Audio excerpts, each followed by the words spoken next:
Simplesmente não me sinto atraída por tipos como tu, disse-me a minha namorada. Eu respondi que compreendia. Quando ela descobriu que a sua colega de quarto deslumbrante se sentia muito atraída por tipos como eu, a minha cotação disparou da noite para o dia. Pessoal, antes de começarmos o vídeo, inscrevam-se no canal e deixem o like se vocês gostam de ver o karma funcionando mais rápido do que o esperado. Obrigado! Vamos lá! Inês e eu estávamos juntos há pouco mais de um ano, o tipo de relacionamento que parecia perfeito no papel mas que se sentia cada vez mais vazio na prática, e eu deveria ter visto os sinais de alerta durante o nosso ritual habitual de café nas manhãs de domingo naquele pequeno lugar no centro de Salvador. Eu sou o Rafael, 28 anos, engenheiro de software que genuinamente acreditava que estávamos construindo algo significativo juntos, enquanto a Inês, 26 anos e trabalhando em marketing, aparentemente estava me tolerando enquanto esperava que algo melhor aparecesse. Estávamos sentados na nossa mesa habitual junto à janela, eu lendo artigos no tablet sobre novas estruturas de programação enquanto ela navegava no Instagram, quando ela pousou o café com leite de aveia e pronunciou o tipo de frase que muda tudo. Rafael, preciso ser honesta contigo sobre algo que me tem incomodado, disse ela, a voz assumindo aquele tom ensaiado que usava para conversas difíceis com clientes. Simplesmente não me sinto atraída por gajos como tu. As palavras me atingiram como um soco que deveria ter visto chegando, mas mantive a expressão neutra e perguntei o que ela queria dizer com gajos como eu. Sabes, o tipo calmo, intelectual, que prefere noites de jogos de tabuleiro a sair para discotecas, explicou ela, como se estivesse descrevendo uma característica decepcionante de um produto. Sempre me senti atraída por gajos confiantes, extrovertidos, que gostam de festas, e sinto que temos forçado esta compatibilidade que simplesmente não existe. Continuou sugerindo que fizéssemos uma pausa para ela descobrir o que realmente quer, mas assegurou-me que gostaria de manter-me como amigo porque eu sou uma pessoa tão boa, o tipo de elogio bacalhau destinado a suavizar o golpe de ser rebaixado de namorado para apoio emocional de reserva. Sentei-me ali processando as palavras dela, pensando em todas as vezes que ela parecerá entediada durante as nossas conversas sobre tecnologia ou trilhas de caminhada, todas as festas onde me apresentava com aquele tom de desculpa, todos os momentos em que senti que a estava decepcionando apenas por ser eu mesmo. Em vez do colapso emocional que provavelmente esperava, surpreendi-nos aos dois tomando um gole do café, acenando pensativo e dizendo, sabes que mais, Inês?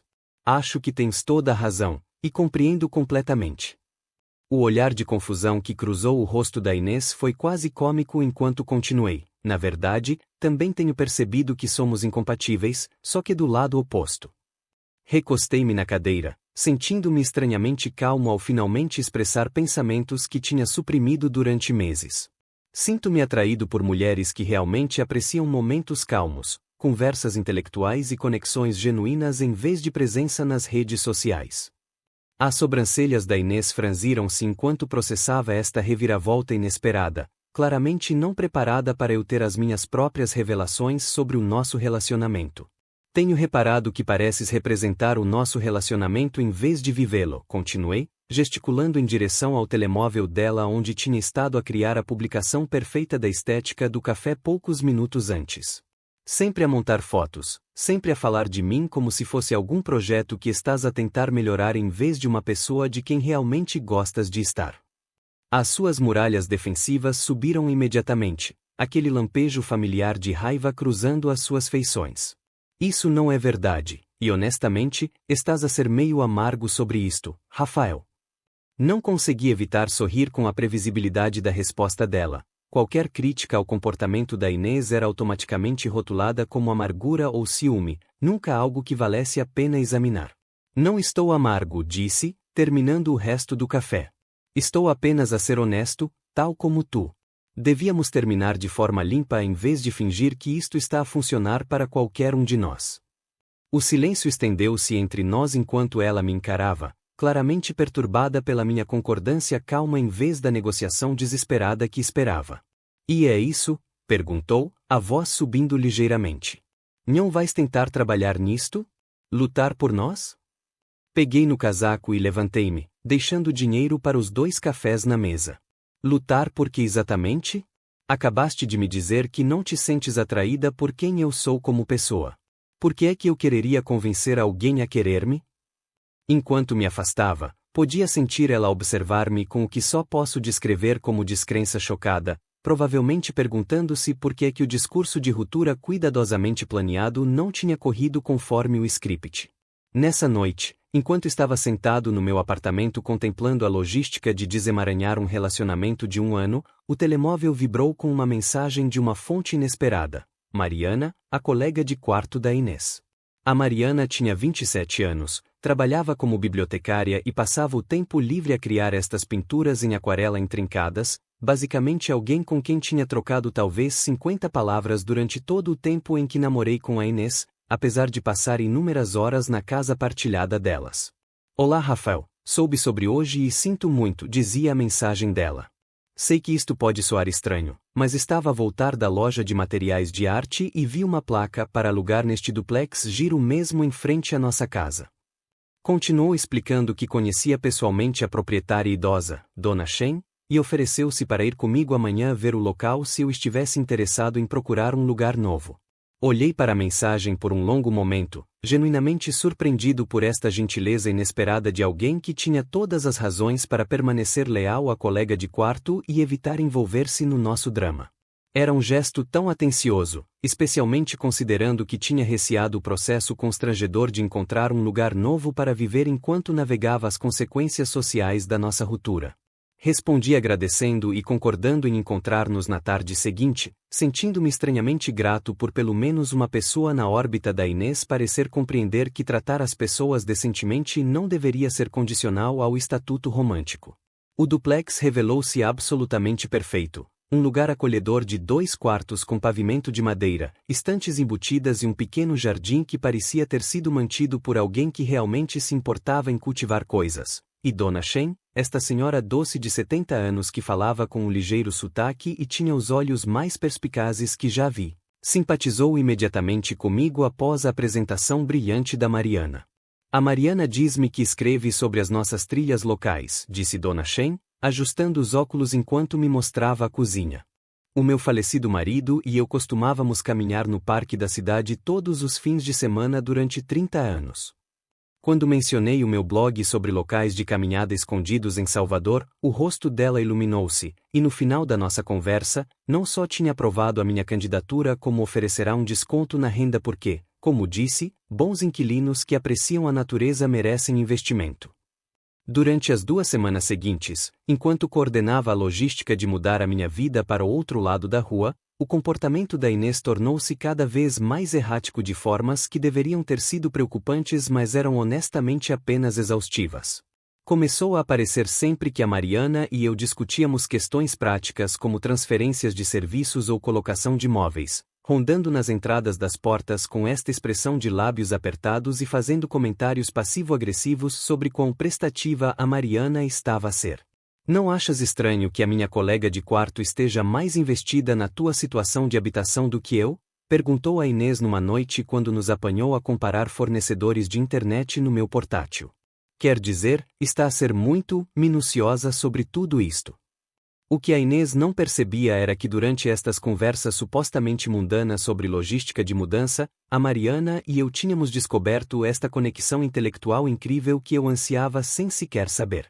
Enquanto a Inês sempre tinha descartado os meus interesses como aborrecidos ou pretensiosos, a Mariana fazia perguntas ponderadas sobre a tecnologia com que trabalhava, partilhava recomendações de livros de filosofia que mencionara querer ler, e até me mostrou algumas das suas pinturas em aquarela inspiradas nas mesmas trilhas de caminhada sobre as quais escrevia no meu blog. Nunca compreendi por que é que a Inês parecia tão entediada quando falavas do teu trabalho, disse a Mariana numa tarde enquanto me ajudava a embalar livros. Engenharia de software é basicamente resolução de problemas através de lógica e criatividade, o que é incrivelmente fascinante quando realmente se escuta. Quanto mais tempo passávamos juntos, mais a paranoia da Inês escalava, e começou a monitorizar as nossas conversas de texto com uma intensidade que beirava a perseguição, exigindo saber por que estávamos a enviar mensagens tão frequentemente sobre coisas do apartamento. As coisas chegaram ao auge quando a Inês descobriu algo que destroçou completamente a sua percepção da situação. A Mariana tinha estado secretamente a ler o meu blog de caminhadas durante meses, deixando comentários ponderados sob o pseudônimo Caminhante Leitora 23, e até partilhando as minhas publicações em grupos locais de caminhadas para ajudar a construir o meu público leitor. Tens estado a ler o blog aborrecido dele todo este tempo. A Inês confrontou a Mariana na cozinha delas enquanto eu consertava uma dobradiça solta do armário, a voz aguda com traição. Esses comentários sobre as suas observações perspicazes e fotografia bonita, eras tu? A Mariana não negou, simplesmente encolheu os ombros e disse: a escrita dele é realmente boa, e as recomendações de trilhas dele levaram-me a algumas caminhadas incríveis que nunca teria encontrado de outra forma. A revelação de que alguém tinha estado genuinamente a apreciar e apoiar o meu trabalho criativo enquanto a Inês o descartava como perda de tempo atingiu-me mais forte do que esperava, e senti esta mistura estranha de validação e tristeza por ter estado com alguém que não conseguia ver valor nas coisas que me importavam.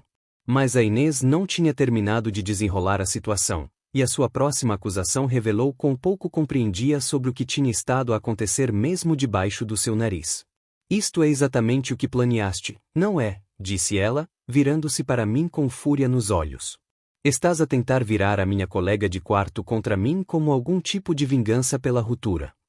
Pus as ferramentas de lado e olhei para ela calmamente, percebendo que este era o momento para partilhar algo que a Mariana me tinha dito em confidência semanas antes. Inês, a Mariana não se virou contra ti. Na verdade, ela avisou-me sobre o teu padrão há meses. O silêncio na sala era ensurdecedor enquanto a Inês processava esta declaração, o rosto dela passando por confusão, raiva e percepção gradual. Ela disse-me que tens um histórico de namorares com gajos que consideras abaixo de ti enquanto esperas por alguém que achas mais digno do teu tempo. Continuei, observando a expressão da Inês desmoronar enquanto a verdade a atingia. Ela tem te observado tratar-me como um substituto há mais de 6 meses, e sentia-se mal por isso. A Mariana acenou silenciosamente do outro lado da cozinha, e o rosto da Inês empalideceu ao perceber que a sua colega de quarto não tinha apenas testemunhado seu comportamento, tinha estado ativamente a desaprová-lo muito antes da nossa ruptura sequer acontecer. 3 semanas depois de me ter mudado para o meu novo lugar do outro lado da rua, estava a jantar com a Mariana na mesa da cozinha delas, ambos a rir sobre uma passagem neste livro de filosofia que ela tinha recomendado sobre a natureza dos relacionamentos autênticos. Quando a Inês entrou pela porta da frente e congelou na entrada como se nos tivesse apanhado a conspirar para derrubar o governo. A visão de nós juntos, genuinamente a desfrutar da companhia um do outro de uma forma que aparentemente nunca tinha ocorrido durante o meu relacionamento de 1 ano com a Inês, desencadeou algo nela que foi além do ciúme normal pós-ruptura e direto ao território nuclear. Estás a brincar comigo agora? A voz da Inês cortou através da nossa conversa como um alarme de incêndio, as chaves ainda penduradas na mão enquanto nos encarava com fúria pura. 3 semanas, Rafael. 3 semanas desde que terminamos, e já estás aqui com a minha colega de quarto, a rir-vos como se esta coisa toda fosse algum tipo de esquema elaborado. Fechei o livro e olhei para ela calmamente, reconhecendo o tom acusatório que se tinha tornado tão familiar durante os nossos meses finais juntos. Estamos a jantar e a falar sobre os pensamentos de Kierkegaard sobre a existência autêntica, disse. Não é exatamente uma conspiração romântica. Mas a Inês estava além da razão neste ponto, e virou a atenção para Mariana com o tipo de veneno que nunca tinha visto dirigir a ninguém antes. E tu, disse, apontando um dedo acusatório para a colega de quarto. Há quanto tempo tens planeado esta traição pelas minhas costas? Há quanto tempo tens esperado que eu saísse do caminho para poderes atacar? Foi então que a Mariana fez algo que mudou completamente a trajetória do confronto, levantou-se, olhou a Inês diretamente nos olhos e disse a verdade com uma clareza que foi tanto devastadora quanto libertadora. Desde a primeira vez que o conheci, disse a Mariana silenciosamente. Tenho me sentido atraída pelo Rafael desde o dia em que o trouxeste para casa, e tenho me sentido frustrada ao observar-te tratá-lo como um prêmio de consolação há mais de 1 ano. O silêncio que se seguiu foi ensurdecedor enquanto a Inês processava esta admissão, o rosto dela passando por choque, traição e algo que parecia quase como vindicação de que a sua paranoia tinha sido justificada. Mas nunca agi sobre isso, continuou a Mariana, porque não sou o tipo de pessoa que vai atrás do namorado de outra pessoa, mesmo quando essa pessoa o está a tratar terrivelmente. O riso da Inês foi amargo e agudo. Oh, então és a nobre aqui? A colega de quarto leal que estava apenas a olhar pelos meus melhores interesses. Não, disse a Mariana, e o que revelou a seguir atingiu tanto a Inês quanto a mim como um comboio de mercadorias.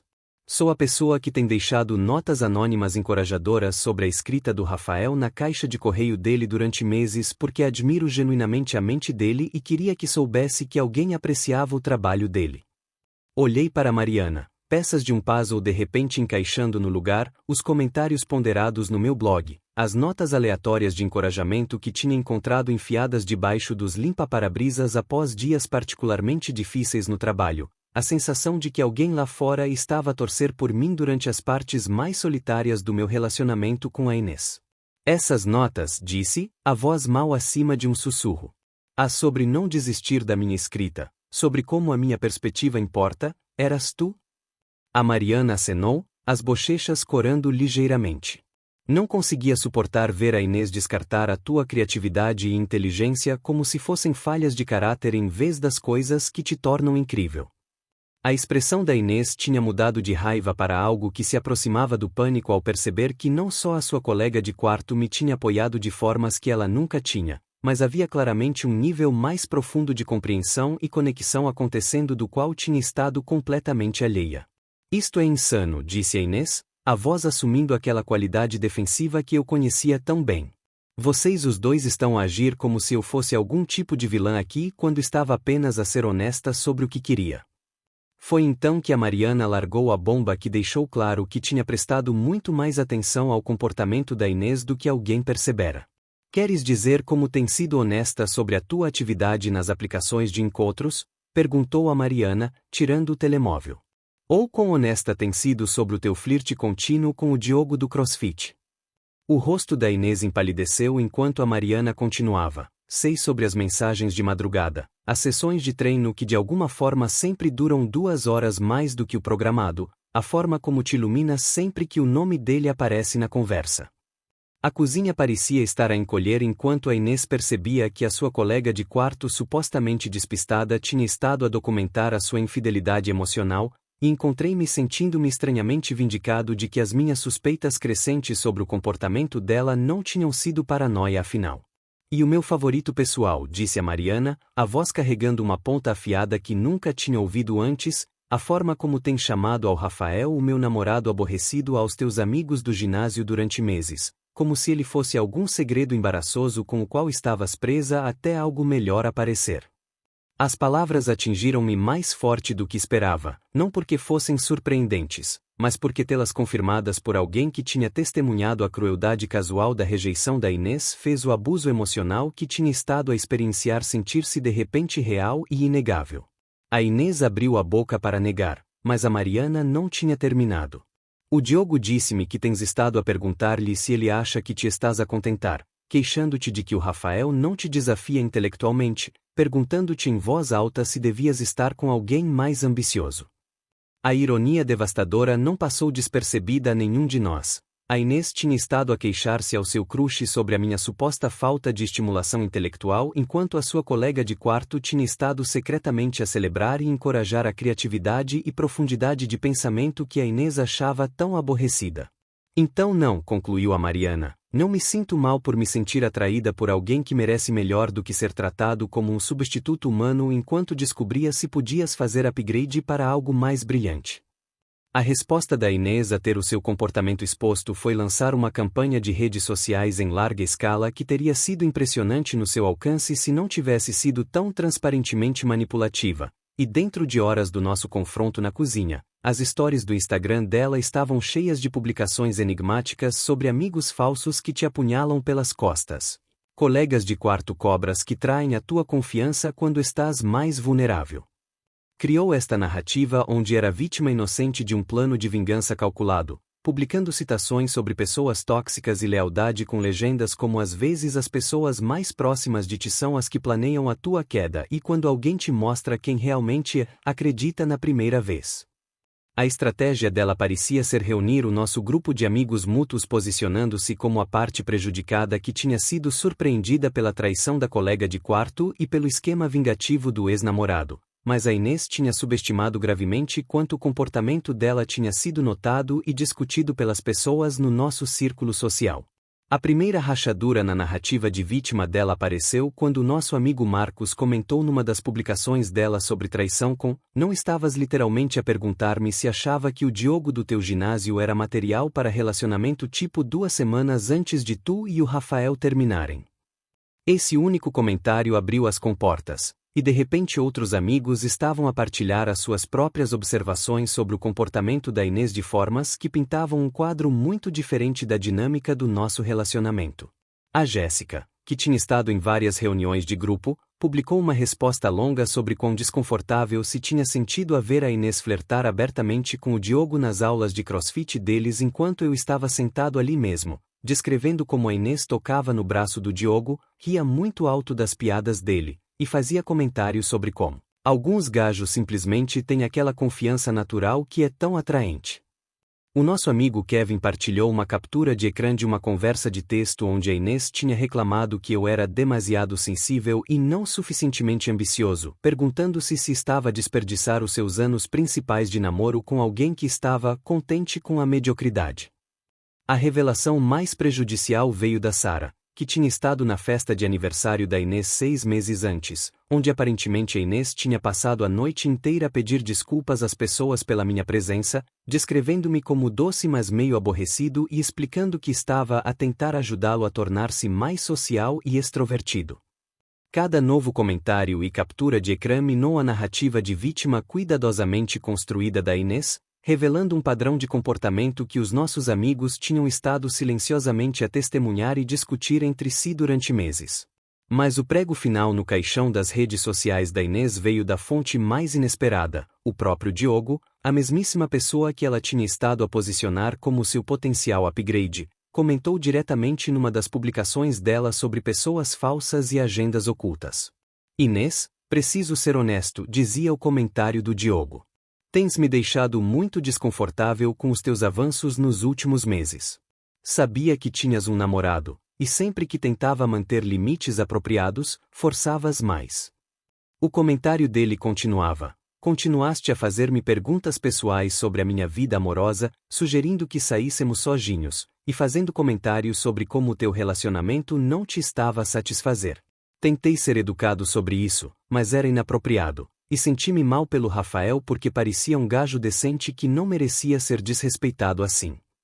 A revelação de que o Diogo não só tinha estado desconfortável com a perseguição da Inês mas tinha na verdade sentido simpatia por mim demoliu completamente o que restava da narrativa de vítima dela, e a seção de comentários das publicações dela tornou-se um cemitério de capturas de ecrã. Histórias pessoais e relatos em primeira mão de comportamento que pintava a Inês exatamente como o tipo de pessoa que trata relacionamentos como transações e parceiros como descartáveis. Os amigos começaram a publicar evidência das declarações contraditórias da Inês, capturas de ecrã onde se tinha queixado da minha falta de ambição enquanto simultaneamente se gabava de namorar com alguém com um emprego estável em tecnologia. Mensagens onde tinha chamado o nosso relacionamento aborrecido enquanto publicava fotos de nós com legendas sobre estar abençoada com um parceiro incrível.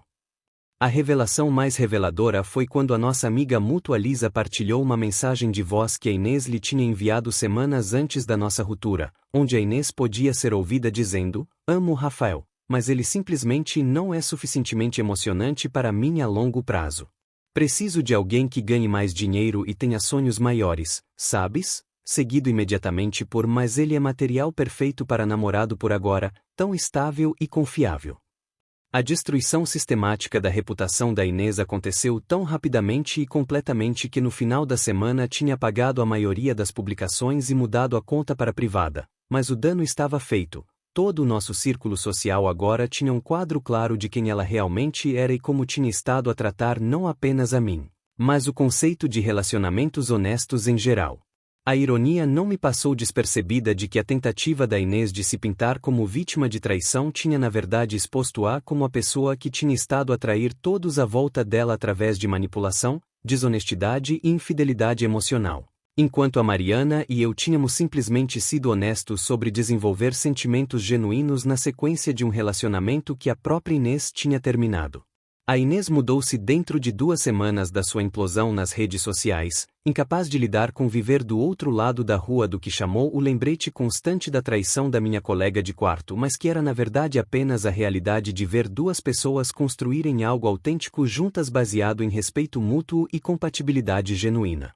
Enquanto a Mariana ajudava a Inês a embalar as coisas, aprendi a extensão total de quão apoiante a Mariana tinha sido durante os meses mais escuros do meu relacionamento. Tinha estado anonimamente a partilhar as publicações do meu blog em grupos locais de caminhadas, encorajando a minha fotografia de trilhas, deixando cópias impressas das minhas melhores fotos na caixa de correio. E tinha até convencido a dona Shen a oferecer-me renda com desconto, descrevendo-me como uma boa alma sendo subestimada por alguém que não o merece. A peça final do puzzle encaixou no lugar quando a Mariana partilhou a teoria dela sobre o comportamento da Inês, entregue com a perspicácia psicológica que vinha de meses de observação e do background dela em literatura e natureza humana. Acho que a atração da Inês por gajos confiantes e extrovertidos era na verdade insegurança sobre a própria inteligência dela, explicou a Mariana enquanto víamos o caminhão de mudanças da Inês afastar-se. Ela ressentia a tua curiosidade intelectual genuína porque lembrava-a de tudo o que sentia que lhe faltava, então tentava fazer-te sentir pequeno para proteger o próprio ego. Fazia perfeito sentido. A Inês sempre tinha ficado ameaçada por conversas que iam mais fundo que tópicos superficiais, descartando filosofia, literatura e resolução de problemas complexos como pretensioso em vez de se envolver com ideias que desafiavam a zona de conforto dela. 6 meses depois, a Mariana e eu estávamos a planear aventuras de caminhadas de fim de semana que combinavam o meu conhecimento de trilhas escondidas com o olho artístico dela para capturar a beleza que descobríamos juntos. O nosso relacionamento construído na fundação de apreciar os interesses autênticos um do outro em vez de tentar mudá-los ou diminuí-los. O meu blog tinha ganho um público substancial, parcialmente graças ao apoio anônimo inicial da Mariana e parcialmente porque escrever sobre lugares e experiências que genuinamente amava tinha dado ao meu trabalho uma paixão e autenticidade que os leitores conseguiam sentir. A previsão da Inês de que eu nunca encontraria alguém melhor tinha sido completamente virada do avesso. Tinha encontrado alguém que não só apreciava quem eu verdadeiramente era, mas tinha estado ativamente a apoiar o meu crescimento e criatividade mesmo quando não sabia que ela existia, provando que a pessoa certa não apenas aceita o teu eu autêntico, celebra-o e ajuda-o a florescer.